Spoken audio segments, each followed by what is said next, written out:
A very good afternoon, ladies and gents, boys and girls. A very warm welcome on board the Jenny now. As we get underway from the historic Dockyard, just must run through the safety aspects of the vessel, nothing unduly to worry about. And on the after end there, the large round white cylinder is the ship's self-inflating life raft. Making up the seating, some of you are sat on 3 floating orange rafts. There are 9 life rings up on the wheelhouse roof. Life jackets for the ship are situated in the large white box out on the after deck and throughout the seating up here with me. In the unlikely event of an emergency situation arising, please remain seated and calm at all times while myself and the crew swim in the opposite direction. You think I'm joking? Right, okay folks, here we are then. A very warm welcome into Her Majesty's Naval Base Portsmouth, entering here at the corner of South Railway Jetty. The most southern part of the military base, and up until the early 1990s, this was indeed the home berth of the Royal Yacht Britannia. Britannia once again is now a museum, however currently based up in Scotland.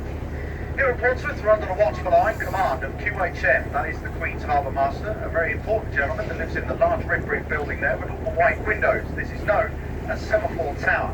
One of an old series of towers that used to be located between Portsmouth and London years ago, when they would fly carrier pigeons to get messages direct to the Admiralty. Nowadays, the Queen's Harbour Master has complete control of all shipping movements, however large or small, 365 days a year, 24 hours a day. For this year's aids of CCTV, VHF radio, telephone radar, and several police launches patrolling the area.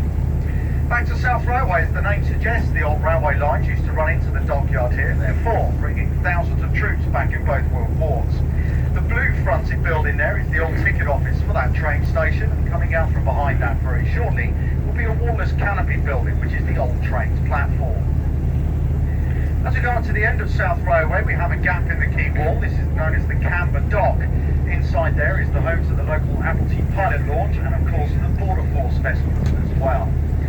Next door to that, we have this sandy coloured building with King's Stairs Jetty written at the top. This was given that name by King Henry VIII. It was here that Henry VIII would walk down these steps at the side of the building into smaller rowing boats that took him out to his fleet in the Solent. Certainly in the afternoon, after Henry VIII stood at Southsea Castle and watched his favourite flagship, the Mary Rose, capsize and sink a mile and a half on the Southsea beach one sunny afternoon in July 1545. That brings us through to Victory Jetty, currently being strengthened at the moment. Victory Jetty, of course, given its name because of the most famous and oldest warship in the world. A 104 first-rate gunship off the line that happened to be Nelson's flagship at the Battle of Trafalgar. Unfortunately, Nelson's life was taken out on board of the Victory back in 1805, not before he gave the orders to the flag captain to fly the famous message from the mast via semaphore flags that England expects every man to do his duty. Just behind the old Victory there, we've got the black dome-shaped building, that is the Mary Rose ship hall, the Tudor ship that was excavated from the seabed in the early 1980s. Piece by piece was brought into Portsmouth, then placed into a large tent where the scientists working on the project began to spray the old timbers with chemicals and seawater in the hope that it would dry out to preserve the timbers. Well, that process is now completed, and as 2 years ago, means you can get up nice, close and personal to the Tudor ship to get a general feel of what it would have been like serving on board.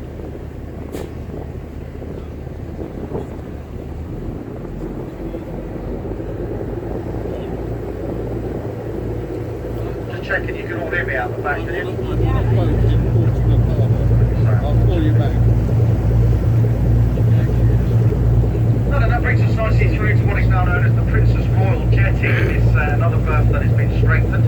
Lying alongside here this afternoon here, another large grey ship. Although big and grey, she wasn't HMS, she was RFA, the Royal Fleet Auxiliary. They are the second largest grey fleet in the world to back up the Royal Navy. This ship was what was called the Rfa Gold Rover, the Rover class tanker that entered service in the early 1970s. Over 30 years of faithful service, 3 years ago was decommissioned from the fleet and has now been placed up for sale. These fleet tankers meet up with our fleets in the oceans of the world and perform an operation we call RAS, replenishment at sea, replenishing therefore the fuel tanks, keeping the fleet at sea for that little bit longer. To do that, you'll see the large gantries at midships there. Now the Princess Royal Jetty, this one's been strengthened. This is all to do with our brand new supercarriers, HMS's Queen Elizabeth and Prince of Wales, the largest ships ever to be built for the Royal Navy, at an incredible 65,000 tonnes each. Makes them 3 times the size of a previous Invincible class carrier, such as the Invincible, Illustrious and Ark Royal. At the moment, the Queen Elizabeth, she's off the coast of the United States conducting exercise and courtesy visits there, and the Prince of Wales were hoping to have into service by next year, sort of the final stages of being constructed. Now, to go with these large ships, then we've had to have the harbour dredged out to a new maintained depth. Over the project over the last 4 years or so, we've had a lot of unexploded World War II bombs recovered here in the harbour. They have to then be dealt with the naval bomb squad, which means they tow them out into the solent, and it's out there that they can perform controlled explosions. As we come up to the end of the berth, this concrete corner, this is known as North Corner. 300 years ago, this was as far as Portsmouth extended. Physically, you couldn't get any further north than this point. That was until Napoleonic prisoners were captured by the Royal Fleet. They were brought into Portsmouth, given a bucket, a shovel and a pickaxe and told to start digging. Therefore, North Corner on your cruise this afternoon was dug out by hand. That brings us nicely through into what is known as the Tidal Base, and we do have a smaller warship just tucked around the corner there. This is the superstructure 8-frame mast. Brand new, this one. It's a batch 2.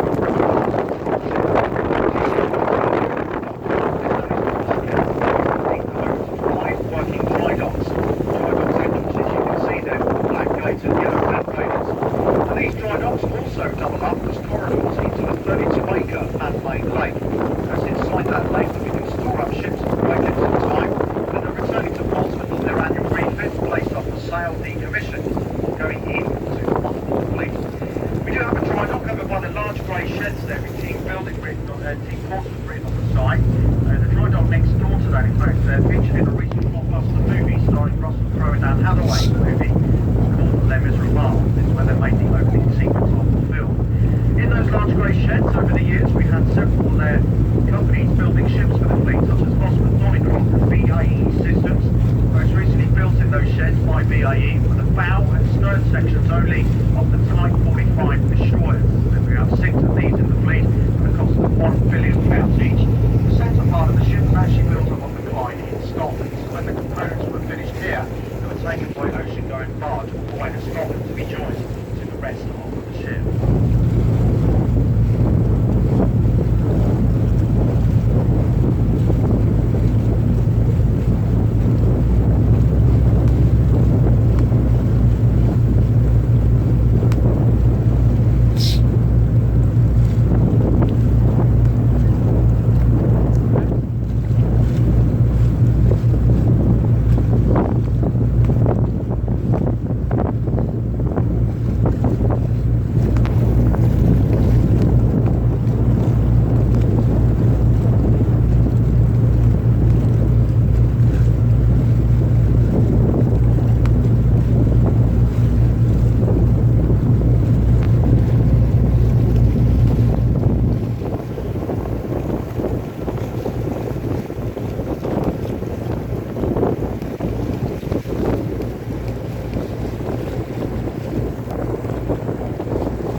And that brings us nicely up into what is known as Fountain Lake. This lake does take you up as far as the commercial part of Portsmouth. As we come into Fountain Lake, we're now approaching one of our Duke class Type 23 frigates. F78 is HMS Kent. The main role for the British frigate is anti-submarine warfare and or piracy patrol. Weighing in at 4,800 tons, a crew of 160 personnel, these ships are powered through the water by a pair of Rolls-Royce spy engines capable of speeds of over 30 knots. However, when in anti-submarine mode, they can switch over to silent diesel electrics, where it causes less vibration and noise on the surface. Hopefully then it will not be detected by enemy subs below the waves. see a few sailors as we go around, so it's a really good way. You'll also notice the superstructure is split into three. The hangar there is separate from the funnel, and indeed is separate from the main mast. This was a lesson learned during the Falklands War. The gaps in the middle are known as fire breaks, means if any one part of the ship is hit by enemy fire, the crew should be able to contain it within that compartment, allowing the rest of the ship to carry out their duties.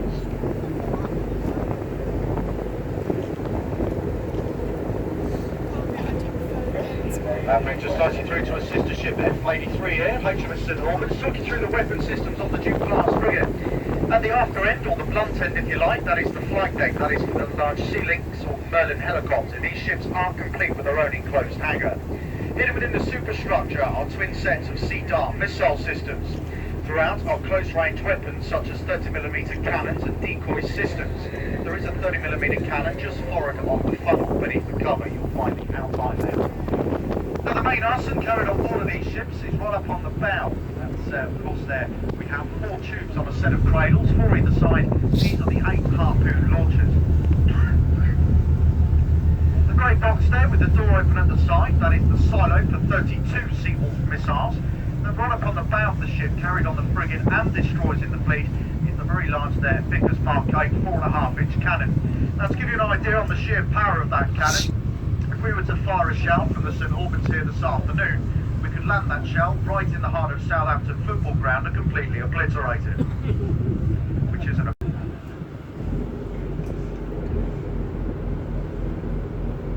Therefore leaving the Duke-class frigates behind us then, we've got a couple of Serco ships here. This is the Victoria and ahead of her is the Northern River. Now Serco, the Admiralty slugs, and these 2 ships are multi-role purpose. They can conduct surveys and maintenance and void laying as well. Now they can also double up because they can be escort ships for our submarines when on escort out in the North Sea.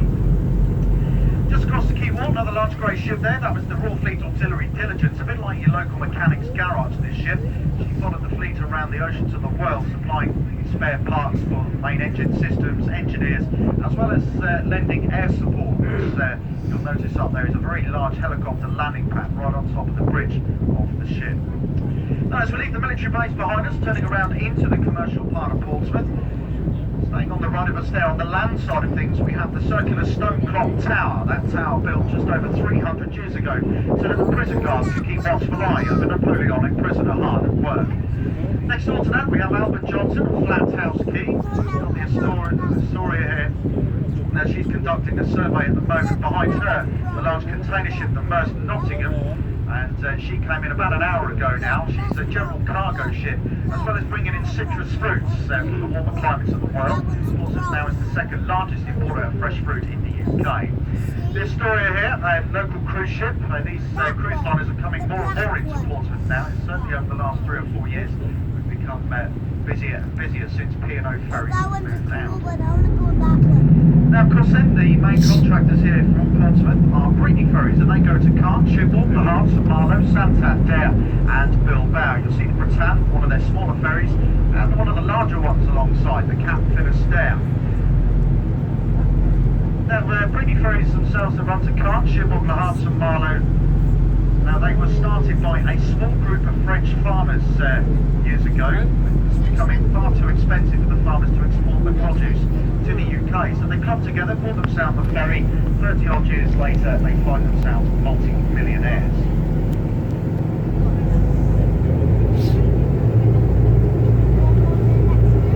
Leaving the French first behind us then, we've got D23 coming into view here. This is HMS Bristol.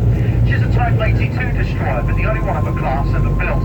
Back in the 1960s, the government that ordered this project then declared it too expensive and scrapped the 3 sister ships on paper. The Bristol entered service just before the Falklands War and acted as an escort ship for the aircraft carriers. She fulfilled that until the early 1990s when they laid her up here at Whale Island. That is the home of HMS Excellent, the new recruit training base in Portsmouth for basic seamanship, firefighting, gunnery and diving. The Bristol now has had 3 large engines removed that has made way for further sleeping accommodation and classrooms. The ship is now not only used by the armed forces but also youth organisations such as Sea Scouts and the local Sea Cadet Corps. Now the reason why it only got its name, because if you're up in the sky looking down, it is indeed in the shape of a large whale. Whale Island actually happens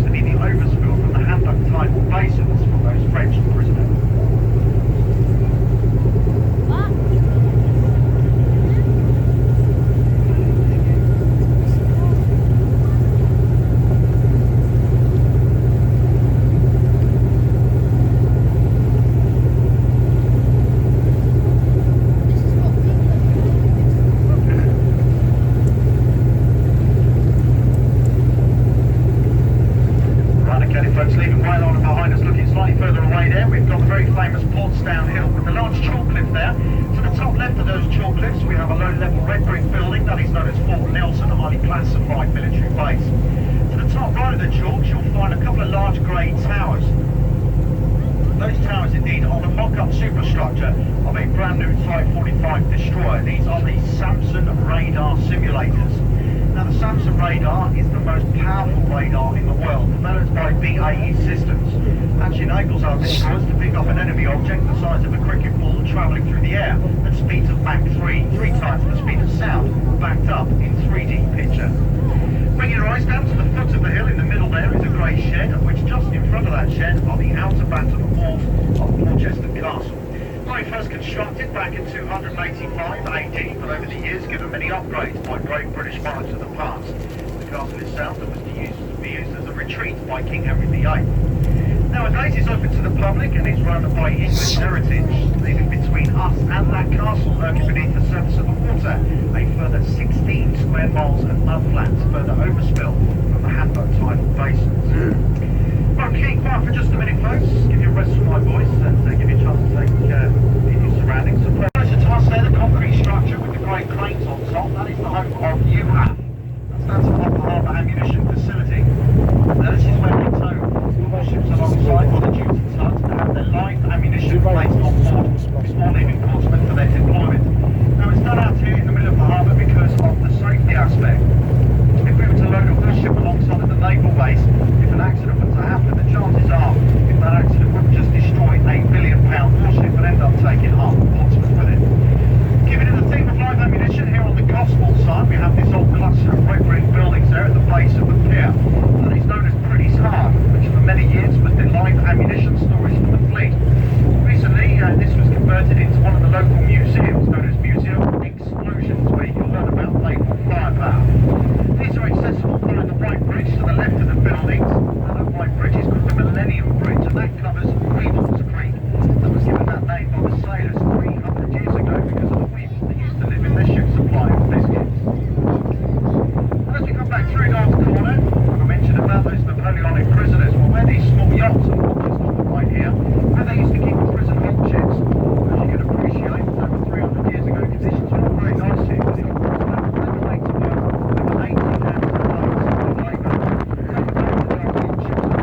Very little in the way of medical attention.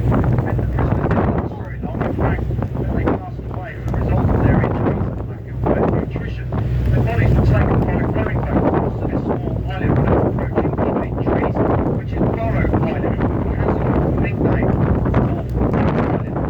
It's given the name by the locals all those years ago because the prisoners were never buried here, but just thrown on the top steps of rot, which attracted a large flow of rats. As you can show, the locals of Gosport appeared there, and they returned to the area, deciding then to set about their island, their very own pet cats.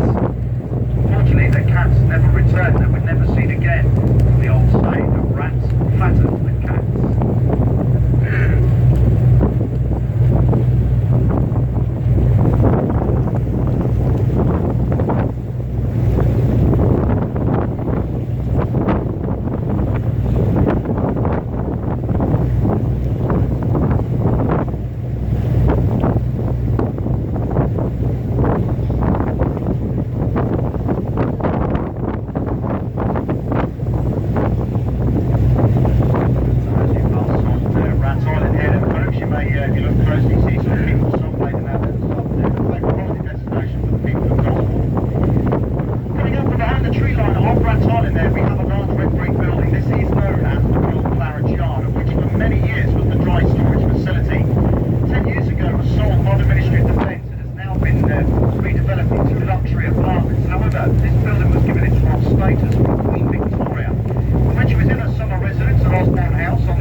Very sadly, this also made Queen Victoria's last seagoing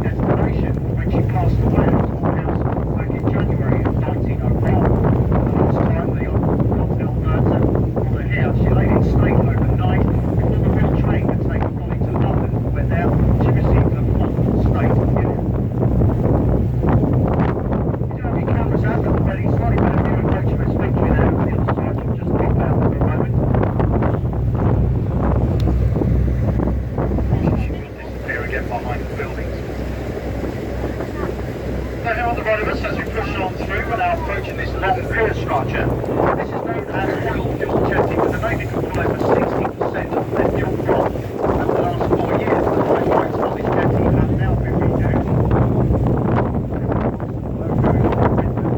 Now behind that pier, possibly one of the largest marinas on the south coast, and it's known as the Rfa Marina. Now the boat, over 3,500 yards of boat, shows the sizes including the winter storage room and the dry stand. This trip from up will lead to the boat to two lady areas, a large tank with a pressure operated at 27,500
originally supposed to be called the Millennium Tower, but didn't quite work out that way, as it was 5 years too late in completion.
Safe from the scrapyard by local businessmen. It's now turned into a very successful bar and restaurant. People from the marina there who use the whereabouts to on a regular basis. Now, House of Creek will take you up and around to the local submarine museum, HMS Alliance, plus the old diesel house, green base, HMS Dolphin. Now, folks, we are in the harbour entrance. We've got a southeasterly wind this afternoon. The tide has changed now, so we may well have got a little bit here, so we can stand up.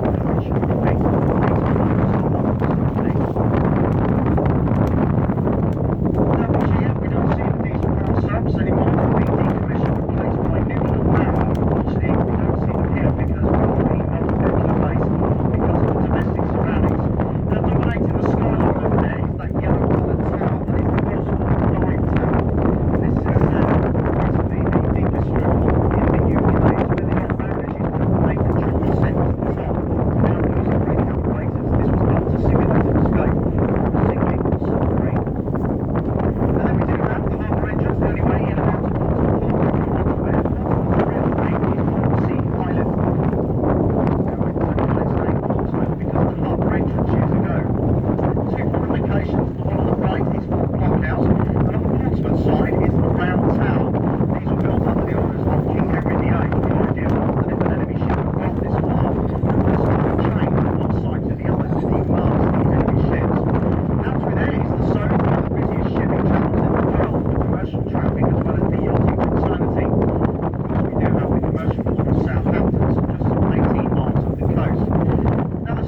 freight ships unloading here years ago. And this is where Sir Walter Raleigh returned from the Americas, bringing in the first of the potatoes and tobacco.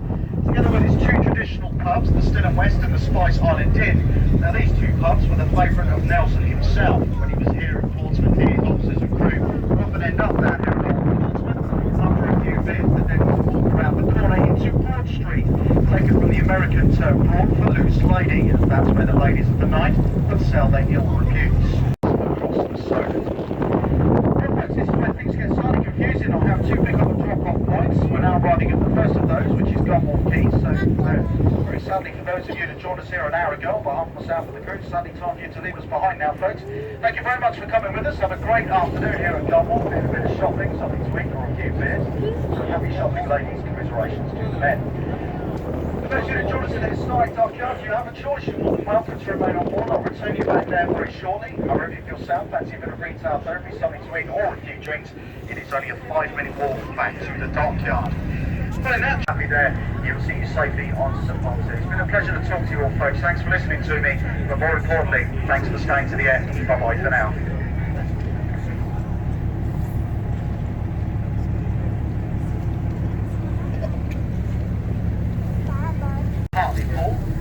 She has a construction of 4.5-inch armour plating, followed by 18-inch thick of Burma teak, weighing in at 10,000 tonnes, made her the most formidable warship of her era.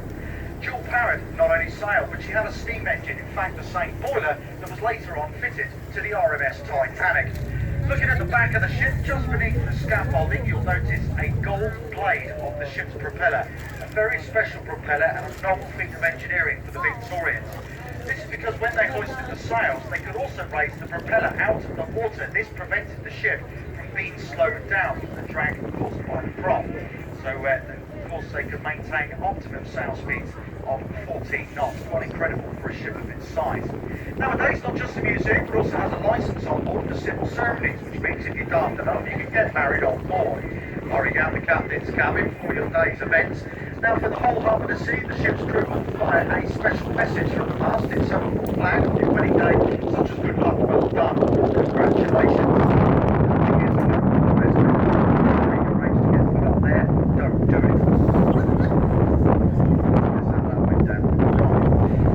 People ask me why the ship fly the red ensign. A very good reason. Queen Victoria's Navy was split into 3 fleets, the red, the blue and the white. Just so happens to worry here. Whilst the nation was the red fleet, ship also was guardship of Queen Victoria, which was in residence at Hampshire, on white. In fact, Queen Victoria paid many unofficial visits to the ship. Nobody knows why.